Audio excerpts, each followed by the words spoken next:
G'day guys and gal. Like many settings, Warhammer 40k has a bit of a power scaling problem. One minute something is the king dick gigachat of the setting and everyone fears and respects it. The next it's a wet fart in the wind that a quadriplegic could kick the ass of. Now many other settings have way worse power scaling issues, and 40k has tightened theirs up a lot recently, but it still makes my job a bit harder trying to determine just how much girth something has. A great example of that is an Eldar Craftworld, gigantic ancient spaceships the size of continents that support Eldar civilizations millions strong. In some literature, they are described as leviathans that entire battle groups steer clear of, but in others, they get taken out by a single Tyranid or a few hundred space marines. So that begs the question, just how powerful is a Craftworld really? Before we get started, fixing your health doesn't always have to be about making dramatic life changes. I like drinking, I like eating big meals, I like having high testosterone, I like being able to sleep without having to do some hectic 2-hour wind down ritual and ditching caffeine. This was the exact philosophy behind Natty Plus supplements, a supplement range I formulated because I was sick of taking dozens of capsules from dozens of bottles of shit that I didn't even know if it was working or not. So we formulated hero stacks of synergistic ingredients that would target a function in the body via multiple pathways.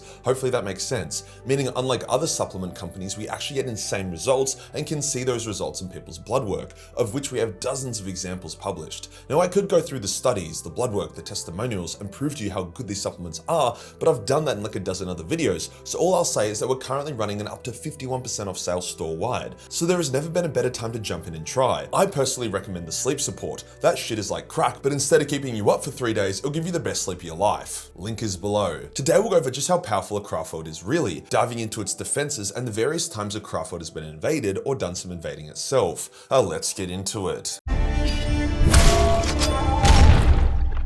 To analyze the power of something, we first need to know exactly what it is. Craftworlds were originally nomadic self-sustaining trade ships that traveled the galaxy, exploring and connecting different pockets of Eldar. You could think of them as like the rogue traders of the Eldar Empire. They were significantly smaller back then and were considered the hippies of the Eldar Empire. See, most Eldar were living lives of infinite excess and luxury. Their empire was automated, they would constantly reincarnate, and there was literally zero pressure on any of them. Not to mention they were all exceedingly powerful psykers. They had an easy life, which is how the whole fall of the Eldar thing came about. The Craftworlders, on the other hand, enjoyed a life of adventure, foregoing much of the luxury that the Empire enjoyed and also used more primitive, more hands-on technology. What the Exodite Eldar are to the modern-day Craftworld Eldar, the Craftworld Eldar were to the Eldar Empire. However, it's important to remember that they were still a part of the main Eldar Empire and had a lot of its power, culture, and technology. The Craftworlds are all made of living wraithbone, a psychoactive material that can be shaped and grown by special Eldar called bone singers. So Craftworlds could be progressively grown and expanded. However, that was not really necessary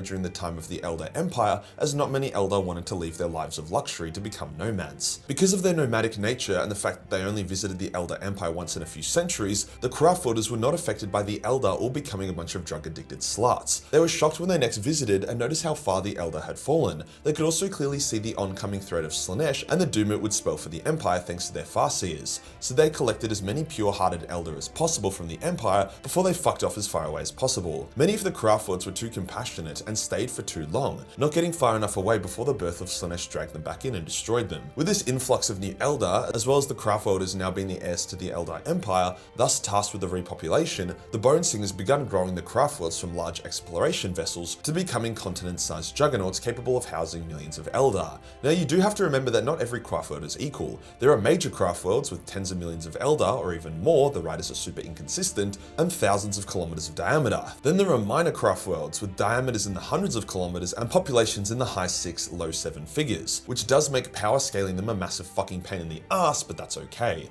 So now we know exactly what a Craftworld is. How powerful are they?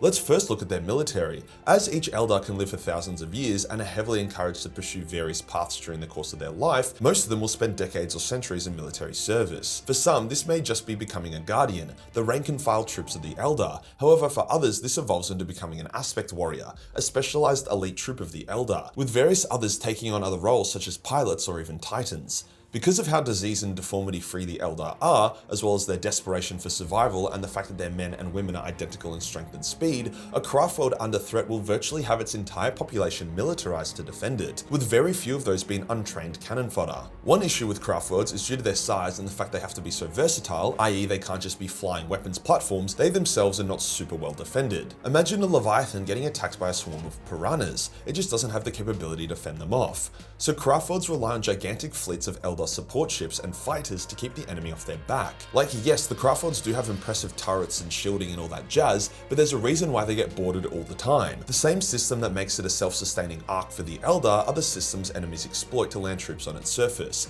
In terms of durability, Craftworlds are extremely durable. Whenever a Craftworld is destroyed, it's never actually blown apart or atomized. It's more so killed and then its carcass drifts through space. Here is actually a great example. When Yanden, one of the major Craftworlds, was ambushed by a suicidal Chaos Fleet, the Chaos Fleet fired 36 cyclonic torpedoes, planet kills at Yanden.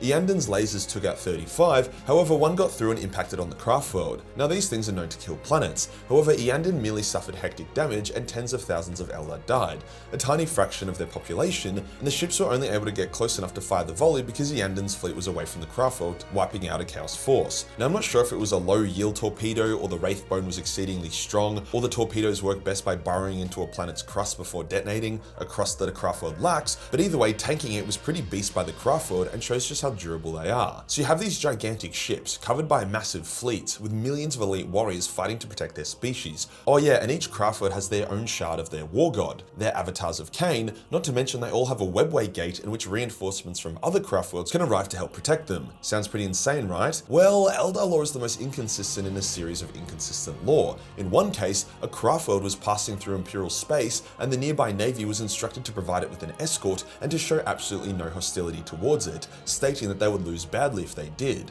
Other cases have a Craftworld being taken out by a single Space Marine chapter or a single Tyranid organism that went unnoticed. For example, Craftworld Idhara was invaded by the Invaders Space Marine chapter, checks out, and even if they were a smaller Craftworld, they would still have hundreds of thousands of defenders alongside their avatar of Cain.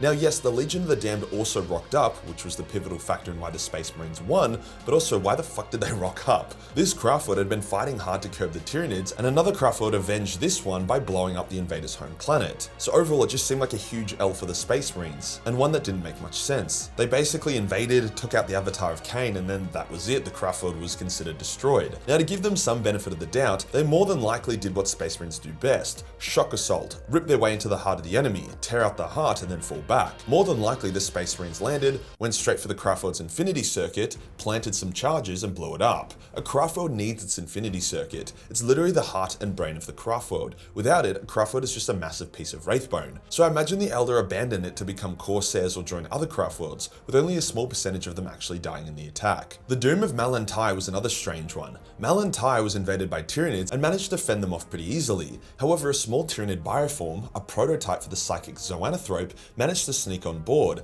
get to the infinity circuit and began eating it, causing the Tyranid to rapidly swell in power and size as it absorbed the Eldar souls until it became a demigod in its own right. The entire might of the Craftworld was unable to stop it and they were forced to abandon ship, their Craftworld killed. Slaaneshi demons would then arrive after the monster vanished to devour the leftover spirit stones, only to be intercepted and massacred by the Grey Knights, who in a rare act of compassion collected the spirit stones, sent a message to the Eldar and guarded the corpse of Malantai until the spirit stones could be collected by the Eldar. Other Craftworlds have been destroyed in more straightforward practical ways, such as Kur Yis, which was infiltrated by a greater demon of Slaanesh, who managed to trick the Webway Gate Warden into allowing a Slaaneshi horde to charge on through, butchering the population. Likewise, the Wordbearers also destroyed a minor Craftworld during the Great Crusade, which makes sense as it was over 100,000 Space Marines and Lorgar fought dirty, originally coming in peace, learning everything he could, and then turning on the unwary Eldar. Probably the best example of a Craftworld's power is the battle between Craftworld Yanden and High Fleet Kraken, the full might of a Craftworld versus the full might of a High Fleet. There was no tomfoolery or bullshit hacks or anything, just a straight up grudge match. Kraken's strategy was just to Zerg rush the shit out of Yanden, using overwhelming numbers. The Eldar on the other hand were defending key sites on the Craftworld to maintain morale whilst using their mobility to take out Tyranid synapse creatures. Both strategies worked. The support fleet of the Eldar did obscene damage to Kraken, killing millions of Nids before they could be deployed, but bit by bit they were destroyed and Kraken landed its forces on the Craftworld. Here the battle turned against the Eldar, as the swarm of Nids was obscene. A number of Phoenix Lords had arrived to help, and help they did. Margan Ra, for example, showed why he's the #1 Reaper of Tyranid skulls. However, despite killing an ungodly amount of Nids, Yanden was doomed, only surviving because Prince Uriel came to its rescue with a huge Corsair fleet, obliterating the Kraken ships from the rear, landing on the Craftworld, where he then personally slew the Swarm Lord, breaking the Nids' cohesion, which made them easy pickings for the remaining Eldar. About 80% of the Craftworld's population were killed in this battle. However, it did seem to show that a Craftworld was a match for a High Fleet. This wasn't a splinter fleet, by the way, this was Kraken. So just how powerful is a Craftworld really? Well, it does depend on the Craftworld. They range from unable to take on a single chapter to being able to fend off a Tyranid force large enough to wipe out multiple solar systems.